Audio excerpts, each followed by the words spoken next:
Good morning, everyone. Over the half term, I was able to catch up with a good friend of mine called Shelayna Oskan-Clarke.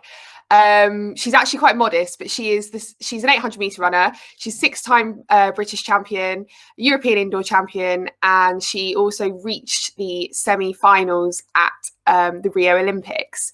I know a lot of you have been working really hard, training independently during these COVID restrictions. So I just wanted to share with you an experience of an elite athlete and how her training has been over the lockdown. So I'm going to share the video now, just mute myself.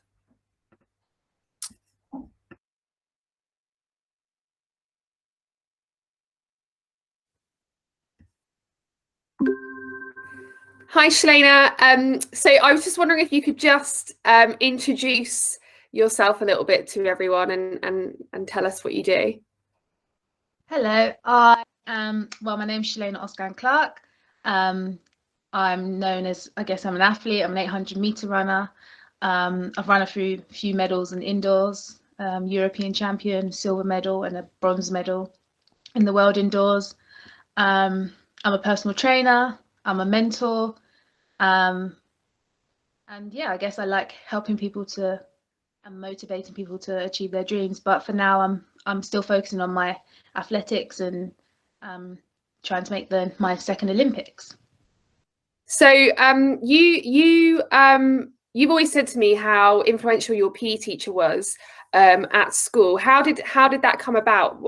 Why was your PE teacher so influential? How did they get you to start running? So I went to a school in Slough, Baylis Court, and actually quite a lot of the girls in my year were very talented in sports. So we had quite a physical, talented year group. And actually that was quite positive. And my PE teacher encouraged me to start down at the at the track, Windsor Slough Eton Hounslow. And she took me there regularly, picked me up and encouraged me, and I guess made me realize that I was quite good at sport. I would say I wasn't necessarily that good at athletics or running then. I kind of shone within my school, but national wise I wasn't that great. But she saw something in me and kept encouraging me throughout my school years, and we're still friends to this day. Oh, that's so lovely. How old were you when this started? Well, I started at Baylis Court when I was in year 7. So of course.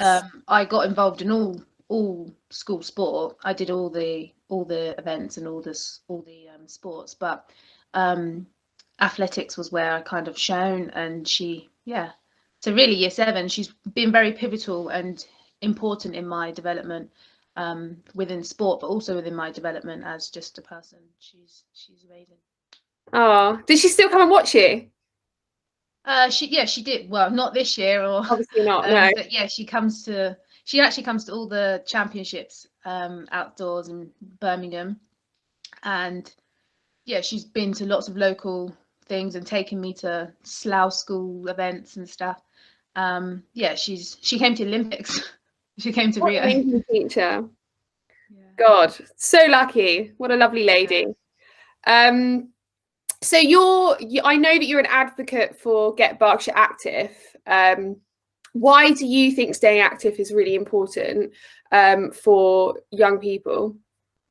Well, if I'm basing off my own personal experiences and stuff. It can help build friendships.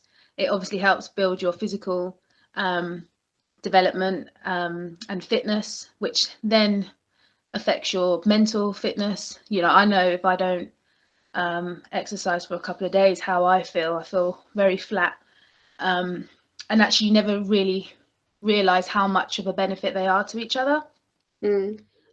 Just getting out and building friendships and building a community around that, it's really important. I've built all of my friends actually, or you don't really realize how important it is, but actually a lot of my friends have been made through sport, and lots of experiences and opportunities that I've had is through physical activity.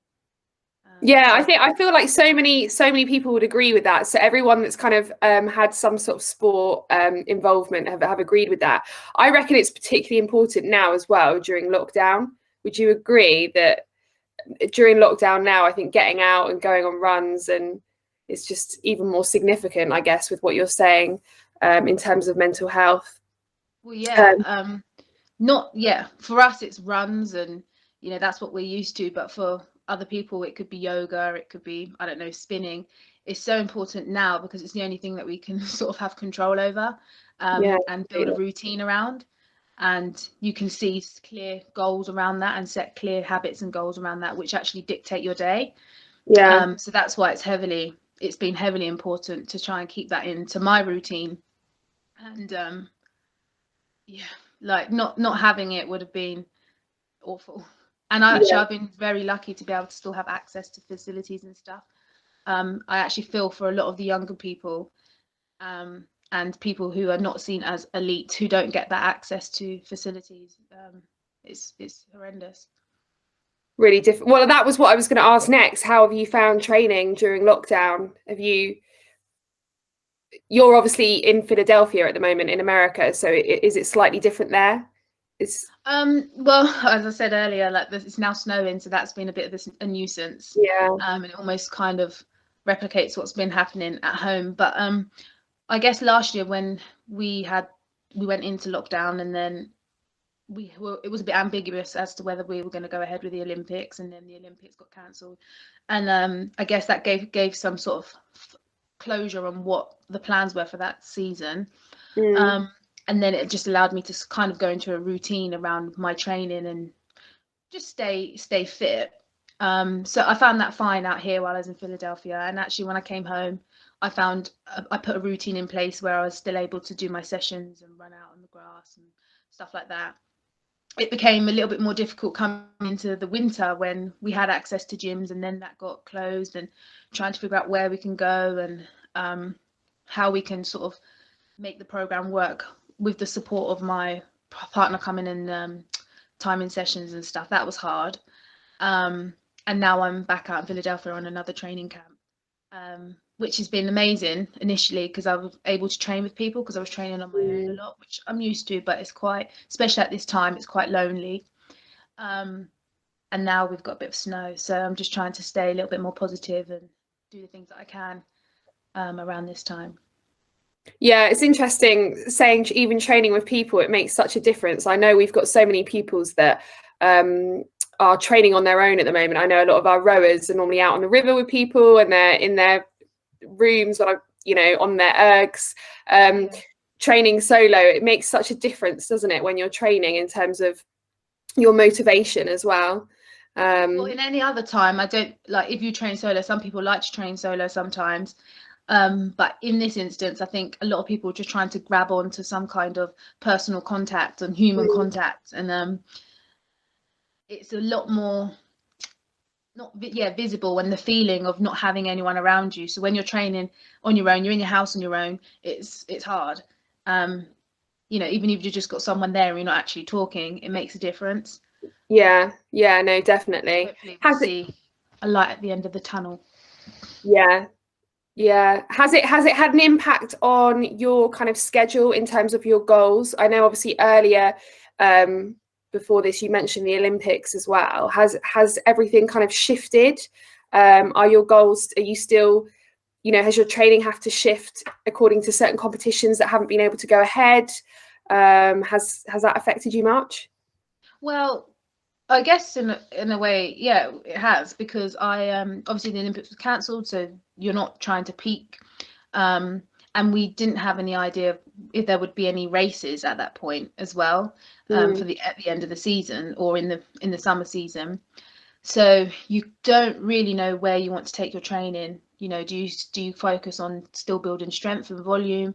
Do you try and build that into peaking and doing more speedy sessions to get the quality in? And actually, I didn't know, and my group here didn't actually race all last year. So when I came home, I was still doing sort of quite a lot of volume, and then all these races came available, and I was like, I'm clearly not ready. But I decided to do some of them. Physically, I wasn't ready, And also I'd had an injury. I struggled with an injury that I still have to stay on top of now, for basically the whole year. So I decided that I was going to race and get into some of those races just so that I could stay mentally prepared, because around races is not just your physical prep, it's also your mental prep. It's going in the cool room, it's warming up at specific times, it's just prepping your brain and your body at the same time. So I kind of forced myself to do that. And I did 4 races, which physically I wasn't like in the best condition, but I'm quite glad that I did it, because there's all these like, you know, you have to remember where to place yourself in the races, and you know, you have to relearn those things, otherwise it can be a shock. And then I guess we didn't know again how this was all going to play out, if we're going to do indoor seasons. I'm used to doing an indoor season, but are you going to get any races? So I just decided to continue just sort of training how I more on the volume and not really focus on the indoor season. So that I can sort of hopefully come out stronger in the outdoor season, whereas some people have done the indoor season. So it's just a bit, you kind of have to take control that way, otherwise you're going to be flitting back and forth and not feeling like you don't have any control around that. So I decided to pass on that one. It's kind of making that decision and sticking with it, isn't it? And feeling confident around your decision.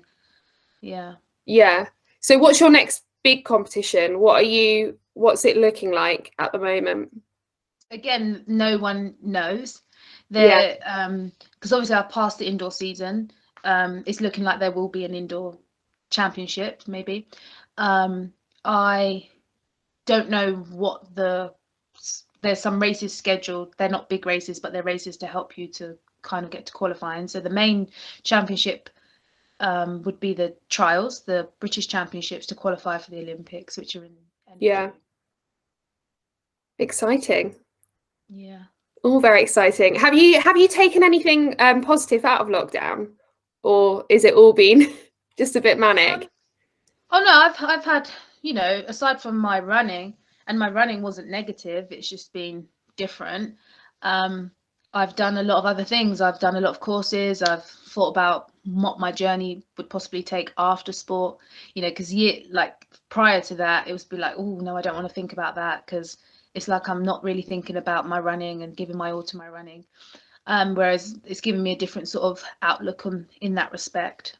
So yeah, I've fortunately done some really good courses that have, I guess, enlightened me and given me the motivation and reminded me of what my potential is. And I guess it's also put more of an emphasis on family and stuff. I make quite a lot of sacrifices, as we all do, especially around travel and not doing certain things. And actually, I got to spend quite a lot of time with my family, and just take a wide outlook and not be so obsessive around my running sometimes. I think it's been quite positive. Good. That's nice to hear. It's always nice to hear the positives that come out of it, and I feel like a lot of people have brought those positives out, you know, about family and kind of stripping back to basics and kind of really focusing on what you're doing, and you know, the things that make us us. What would you finally what would you kind of want to give to our pupils as kind of a takeaway message from this? You know, what would any sort of kind of takeaway message you would want to be for some of our pupils that are, you know, training hard during lockdown on their own? Is there any sort of words of wisdom or motivation you can offer them? So I guess in terms of lockdown and stuff like that, I guess it's just not being so hard on yourself. So you have to stay disciplined.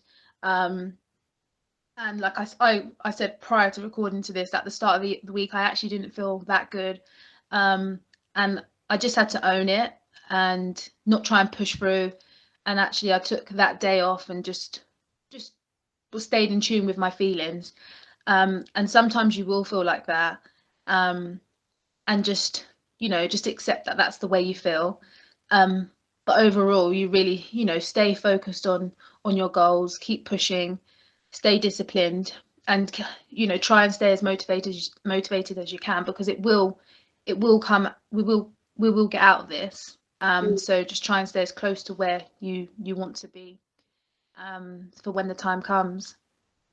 I think that's a really lovely message. I think a lot of pupils will, you know, that'll kind of resonate with them, because I know, you know, people like to push themselves even if they're feeling poorly, or even if they're very kind of negative towards themselves, especially some of our older pupils. So it's quite a nice message to leave them with. Well, thank you so much for taking the time to talk to me about your training over lockdown. I know you're super busy, and obviously there's a time difference as well. So it's been so lovely speaking to you. Thank you so much. Thank you. Thank you. Bye. Bye.